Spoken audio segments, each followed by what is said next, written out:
Hello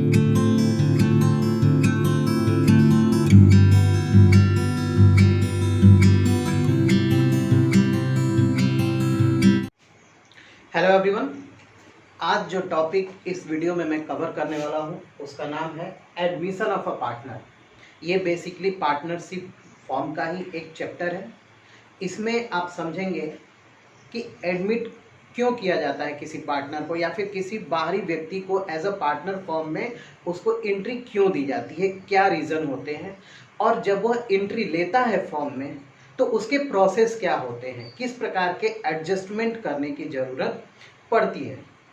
so first of all हम ये discuss करेंगे कि यहाँ पे रीज़न क्या क्या है, कारण क्या क्या है कि एक पार्टनर को एडमिट किया जाता है फर्म में। तो मैंने कुछ कारण यहाँ पे लिखा है, reasons to admit new partners in the firm, जिसमें फर्स्ट रीजन ये है when more capital is needed for the expansion of the firm. जब भी बिजनेस में या फिर फॉर्म में या फिर किसी भी टाइप के बिजनेस में, हम केवल पार्टनरशिप की बात नहीं कर रहे हैं, किसी भी टाइप के बिजनेस की अगर बात कर लें तो उसमें जो ऑनर होता है वही कैपिटल लगाता है और फंड की ज़रूरत होगी तो या तो एक्सटर्नल डेप्ट लेगा, जो सोर्सेज हैं लाइक डिबेंचर इशू करके, अगर कंपनी की बात करते हैं तो डिबेंचर इशू करेगा, बैंक से भी लोन ले सकता है, एक्सटर्नल किसी पार्टी से लोन ले सकता है, बैंक पब्लिक डिपॉजिट के द्वारा लोन ले सकता है, ओके, या फिर जो लैंडिंग जो इंस्टीट्यूशंस हैं उनसे वो लोन ले सकता है। लेकिन हम यहाँ फर्म की बात कर रहे हैं तो फर्म में ऑनर के रूप में पार्टनर होते हैं, पार्टनर के पास लिमिटेड फंड होते हैं, तो जब भी एक्सपेंशन की ज़रूरत होती है और पार्टनरशिप फर्म जो है वो लोन नहीं लेना चाहता है तो वह किसी नए व्यक्ति को अपने फर्म में पार्टनर के रूप में शामिल कर सकता है। और जब वो नया पार्टनर फर्म में एंट्री लेगा तो वह अपने साथ क्या लेकर के आएगा, कैपिटल भी लेकर के आएगा, जिससे उसके एक्सपेंशन के लिए जो चीज़ की ज़रूरत थी फंड की वो आसानी से उसको हासिल हो जाएगा। तो फर्स्ट रीजन क्या है, when more capital is needed. Second is when competent and experienced person is needed for the efficient running of the business। competent and experienced, किसी भी बिजनेस को चलाने के लिए किसी डिग्री की आवश्यकता नहीं होती है। ऐसा कोई इंस्टीट्यूशन नहीं है जो बिजनेस रन करने के लिए डिग्री को देता है या फिर डिग्री अलॉट करता है। तो बिजनेस को स्टार्ट करने के लिए किसी डिग्री की आवश्यकता नहीं होती है। मिनिमम एलिजिबिलिटी, मिनिमम जो रिक्वायरमेंट होती है वो आपके कंपनी एक्ट या फिर पार्टनरशिप एक्ट में दिया गया है, बट कोई एलिजिबिलिटी नहीं है। बिना पढ़ा लिखा व्यक्ति भी बिजनेस स्टार्ट कर सकता है, बट बिजनेस को चलाने के लिए किसी एक्सपीरियंस्ड व्यक्ति की जरूरत होगी, किसी नॉलेजफुल व्यक्ति की जरूरत होगी, किसी स्किलफुल व्यक्ति की जरूरत होगी जिसने उस पर्टिकुलर एरिया में क्या किया हो, उस डिग्री हासिल किया हो, या फिर वह क्या हो, ट्रेंड हो, या फिर उसने एमबीए की डिग्री, मैनेजमेंट का उसको नॉलेज हो। तो जब भी फर्म में एक, क्योंकि आज का जो एरा है वो क्या है, टेक्नोलॉजिकल एरा है, हर तरफ टेक्नोलॉजी है, हर तरफ मशीन है और नई नई टेक्नोलॉजी और आ रही है। तो कुछ बिजनेसमैन जो पहले से बिजनेस कर रहे हैं पार्टनर, उनको यह महसूस होता है कि क्यों ना एक नए व्यक्ति को जो एक्सपीरियंस्ड हो, पढ़ा लिखा हो या फिर मैनेजमेंट के गुण जानता हो उसको हम फर्म में लें। तो ये भी एक रीज़न है कि हम किसी बाहरी व्यक्ति को क्या करते हैं, फॉर्म में एडमिट करते हैं, जिसके पास वो डिग्री होती है, वो नॉलेज होता है, या फिर जो प्रैक्टिकली उस काम में वो निपुण होता है। तो ये भी एक रीज़न हो सकता है। Third, to increase the goodwill and reputation of the business by taking a reputed and renowned person into the partnership।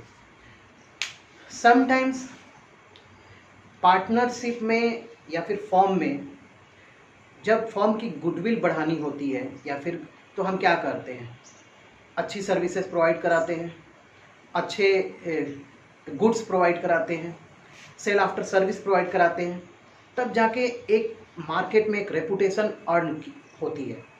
और सम टाइम क्या होता है, हम सडनली रेपुटेशन अर्न कर लेते हैं। कैसे, जब किसी प्रतिष्ठित व्यक्ति को, मान लो किसी शहर का कोई प्रतिष्ठित व्यक्ति है, कोई जानी मानी हस्ती है जिसको पूरा शहर जानता है कि ये बहुत अच्छे व्यक्ति हैं, बहुत ही जाने माने और प्रसिद्ध और सच्चे व्यक्ति है, एक अच्छे इंसान है, और अगर उस व्यक्ति को हम पार्टनरशिप फर्म में अगर एडमिशन दे दें या फिर पार्टनर के रूप में उनको ले लें, तो इससे होगा क्या, सडनली आपके फर्म की गुडविल क्या हो जाएगी, वो इंक्रीज हो जाएगी उनके पर्टिकुलर गुडविल के वजह से, उनकी रेपुटेशन की वजह से, उस पार्टनर की, उस पर्सन की रेपुटेशन, उसकी गुड फेथ की वजह से मार्केट में आपके फर्म की गुडविल क्या हो जाएगी, बढ़ जाएगी और ज़्यादा से ज़्यादा लोग आपके ही फर्म से ट्रांजैक्शन करना चाहेंगे, क्योंकि आपने एक ऐसे व्यक्ति को अपने फर्म में पार्टनर के रूप में शामिल कराया है जो कि क्या है, उस शहर का प्रतिष्ठित व्यक्ति है. So that may also be a reason for the admission of a partner. Last is to encourage the capable employees, okay, by taking him as a partner into the firm. Encourage करना, suppose if you are running firm, partnership business, तो आपके under employ भी काम करते होंगे.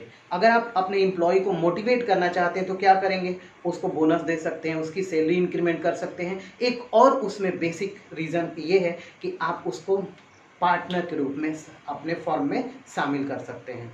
उसको आप बता सकते हैं कि अगर आप अच्छे से काम करोगे तो हम आपको इसी फर्म में पार्टनर के रूप में भी शामिल कर लेंगे. तो इससे वो क्या होगा, और मोटिवेट होगा और अच्छे से काम करेगा और आपके फर्म को प्रॉफिट ग्रो कराएगा.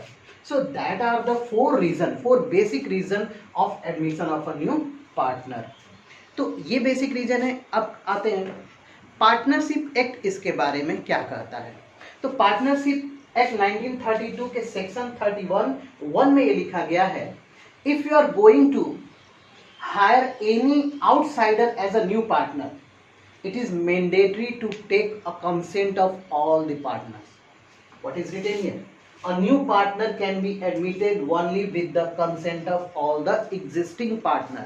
यानी कि अगर आप किसी बाहरी व्यक्ति को नए पार्टनर के रूप में फर्म में लाना चाहते हैं तो पार्टनरशिप एक्ट ये रिस्ट्रिक्ट करता है पूरे फर्म को, सारे पार्टनरों को, कि आप बिना कंसेंट लिए, जितने भी एग्जिस्टिंग पार्टनर हैं उनके बिना कंसेंट के आप किसी भी व्यक्ति को पार्टनर नियुक्त नहीं कर सकते हैं. अगर एक भी पार्टनर ने रिफ्यूज कर दिया कि वह पर्टिकुलर व्यक्ति पार्टनर नहीं होगा, then you may not admit that person as a partner.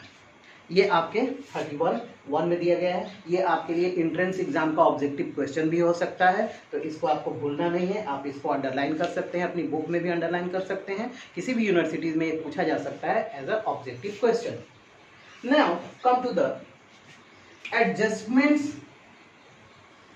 Which types of adjustments are needed in case of admission of a partner? कौन कौन से एडजस्टमेंट की जरूरत होती है. जैसे आपने पिछले चैप्टर में पढ़ा, change in the profit sharing ratio of existing partner, उसमें कुछ एडजस्टमेंट की जरूरत थी. आपने वहाँ पे सेक्रीफाइसिंग रेशियो निकाला, गेनिंग रेशियो निकाला, उसके बाद आपने वैल्यूएशन ऑफ गुडविल आपने वहाँ पे सीखा, अकाउंटिंग ट्रीटमेंट ऑफ गुडविल सीखा, accounting treatment for revaluation of assets and liabilities सीखा. उसमें का कुछ पॉइंट आपको यहाँ पे भी पढ़ना है. ये दोनों चैप्टर एक दूसरे से इंटरलिंक्ड है. Change in the profit sharing ratio of existing partner and admission of a partner, दोनों सेम है, थोड़ा सा अंतर है. यहाँ बाहर से कोई व्यक्ति आ रहा है, इसकी वजह से रेशियो चेंज हो रहा है, और वहाँ पे एग्जिस्टिंग पार्टनर ही अपना रेशियो चेंज कर रहे थे. तो यहाँ पे भी नए पार्टनर के आने की वजह से फर्म की रेशियो क्या हो जाएगी, चेंज हो जाएगी. तो उस समय आपको क्या ट्रीटमेंट करना होगा. जब भी कोई व्यक्ति, बाहरी व्यक्ति आएगा तो आपका जो एग्जिस्टिंग एग्रीमेंट होगा वो डिसॉल्व हो जाएगा, खत्म हो जाएगा, और एक नया एग्रीमेंट आप बनाएंगे पार्टनरशिप फर्म के लिए. तो कौन कौन से एडजस्टमेंट आपको करने की जरूरत पड़ेंगे. फर्स्ट चीज है calculation of new profit sharing ratio.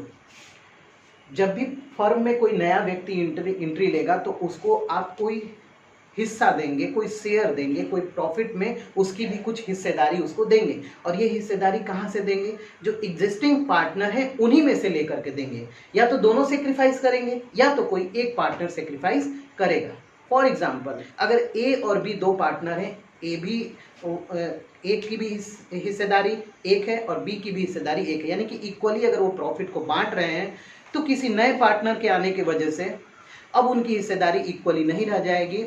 वो इनकमिंग पार्टनर के लिए कुछ ना कुछ हिस्सा अपना सेक्रीफाइस करेंगे, जिसके वजह से प्रॉफिट शेयरिंग रेशियो चेंज हो जाएगा और आपको क्या निकालना पड़ेगा यहाँ पे, new profit sharing ratio of the firm.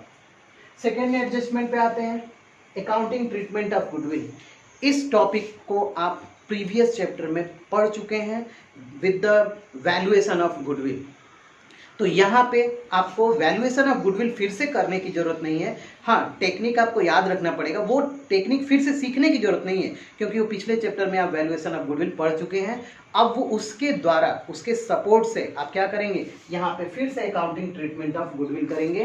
Process same रहेगा, बस प्रॉब्लम थोड़ी सी यहाँ पे ये रहेगी कि यहाँ पे नया पार्टनर आ रहा है, तो नए पार्टनर आएगा तो वह अपने कैपिटल के साथ साथ गुडविल भी लेकर के आएगा। उसके बारे में जब हम गुडविल को डिस्कस करेंगे तो बताएंगे कि वो गुडविल क्यों लेकर के आएगा। अभी आते हैं थर्ड पॉइंट पे, accounting treatment of revaluation of assets and liabilities. First जो आपने पीछे चैप्टर पढ़ा उसमें आपने change in profit sharing ratio reason देखा, उसमें रिवैल्यूएशन का मैटर भी देखा आपने। सेम केस यहाँ पे भी होगा, जब कोई एक्सटर्नल पार्टनर बनकर के फॉर्म में आता है तो वह अननोन है आपके एसेट्स और आपकी लायबिलिटीज से, तो वह चाहता है कि जब वो एंट्री ले रहा है उस समय वो एक्चुअल एसेट्स की कंडीशन और एक्चुअल लायबिलिटीज की पोजीशन को जाने, और इसके लिए वह कहता है कि भाई आप जो एग्जिस्टिंग पार्टनर है उनसे वो बोलेगा कि आप लोग क्या करें, इसका रिवैल्यूएशन करें, तो उस समय रिवैल्यूएशन करने की जरूरत पड़ेगी। Accounting treatment of reserve and accumulated profits, ये केस भी ठीक वैसे ही है जैसे आपने पिछले change in the profit sharing ratio of existing partner पढ़ा। उसमें रेशियो चेंज होने की वजह से जो ओल्ड रिजर्व था, जो ओल्ड प्रॉफिट था, वो ओल्ड रेशियो में पार्टनर्स में बांट दिया जा रहा था। इसमें क्या करना है, जो इनकमिंग पार्टनर है वो इनकमिंग पार्टनर के फर्म में आने की वजह से रेशियो चेंज हो जाएगा, क्योंकि आप यहाँ न्यू प्रॉफिट शेयरिंग रेशियो निकालेंगे। तो जो ओल्ड प्रॉफिट रहेगा फर्म का, जो ओल्ड रिजर्व जो उन लोगों ने अपने पुराने रेशियो में उसको बांट करके रखा है, वो उसको डिस्ट्रीब्यूट कर लेंगे अपने ओल्ड रेशियो में, क्योंकि उसमें न्यू पार्टनर की कोई हिस्सेदारी नहीं है, कोई शेयर नहीं है, तो न्यू पार्टनर के लिए उसको नहीं रखा जाएगा, इसको ओल्ड रेशियो में ओल्ड पार्टनर में बांट दिया जाएगा। एंट्री वही होगी जो पीछे एंट्री हो रही थी, एडजस्टमेंट ऑफ कैपिटल।